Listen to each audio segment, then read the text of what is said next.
Hey friends, today I want to tell you a little quick story about how the struggle with self-control in your kids is real. And how that was in real in my life when my kids were little. So, I have three boys back to back.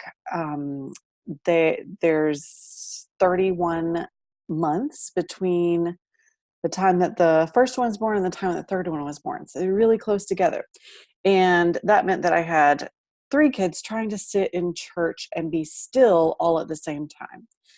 Now, what the typical current way that people deal with this in in order to get their kids to be quiet is most children go to the nursery, or they'll go to a children's activity, or they'll go to a program for them, and that's fine. It's great.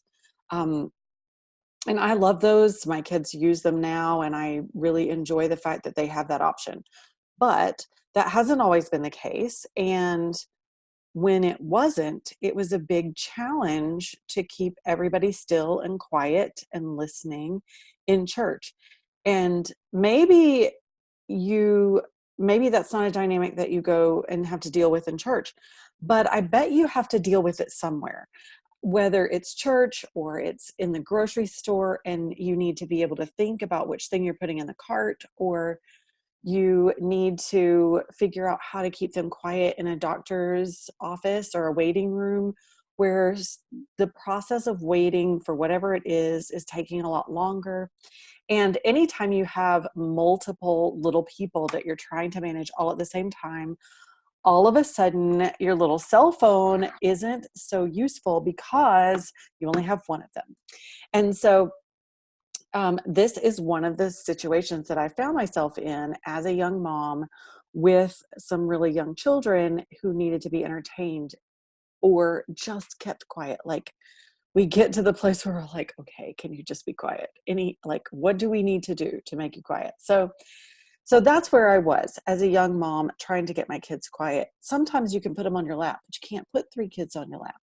Not well, not and actually learn something, not get something out of the service.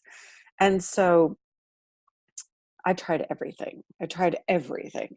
We had Cheerio books. I don't know if you guys have ever seen Cheerio books, but I thought this is brilliant. I can feed them and they can look at a book and it'll keep them entertained. But is that really what happened? Let's just be honest. No, it isn't what happened. What happened was they would get the book, they would look at it for 2 seconds, and then they would want to just eat all the Cheerios that I brought, like in one gulp. And if I didn't give them the whole batch, then they were screaming about the fact that they weren't getting the whole batch of Cheerios.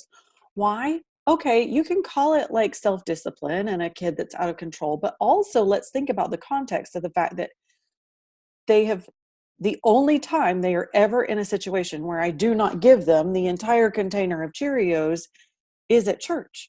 If they're at home and I'm going to feed them something, I don't care if they have a pile of it in front of them. I'm going to give them a whole bunch of it and let them work on it. And so it became something that was like, wait, you're suddenly treating me differently and I don't like it. And so that would cause them to spaz out. So we tried Cheerio books.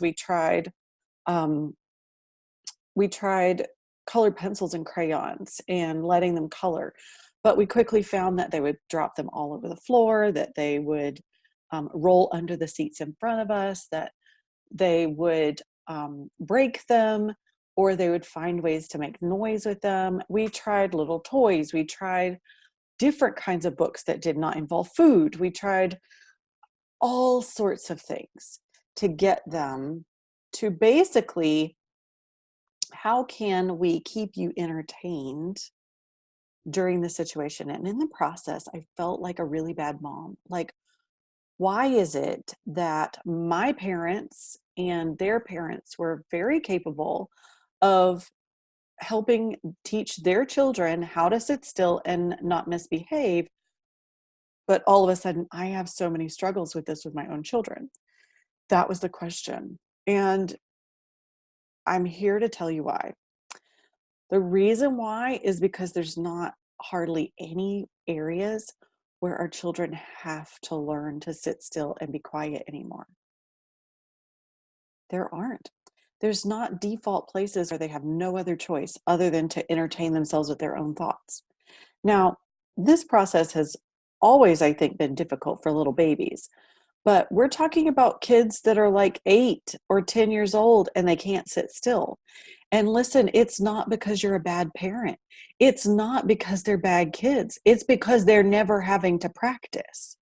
And so, my encouragement to you is just like a couple of 100 years ago, and even 100 years ago, we never had to like prioritize going to the gym and working out. Nobody had to do that. Why? Because the daily chores on the farm were quite sufficient for everybody on the face of the planet. Like, people knew that in order to survive, they had to use their muscles in order to do the jobs that were going to keep them alive. So this idea of having to set aside time to go exercise would seem to them ridiculous, because it just fit into their everyday life, right? Now, that's not the vast majority of us. That's not the ways that we behave these days. We get up and we spend like half the day at a desk. We get up and we go sit in a different spot. We get up to go eat lunch and then we sit down at a lunch. We ride in the car to where we're going to go. There's not this natural physical activity. And so as a result, now in our society, because of the way our culture is and all of the things that are wonderful that we love, we have to set aside time to actually build those muscles and keep in shape, or we turn into big giant fat blobs that can't move. So it's the same way with self-control and your children and them learning how. This is why you have trouble and your parents didn't have as much trouble and their parents didn't have as much trouble, because there were good long spans for kids to get bored before, and there aren't now. So it is required that we create those for them. We create times for them to get bored, honestly.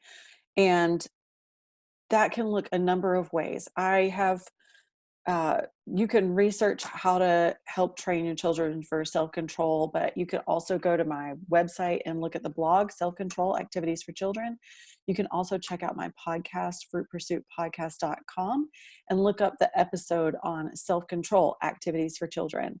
And hopefully that'll give you some great tips if you want further ideas for how to practice this on a regular basis. But for this little YouTube episode, I just want to encourage you that it's not a parenting neglect or a child issue that they don't know how to do this and they should somehow magically know how to do it, and your kid is unusual that they don't.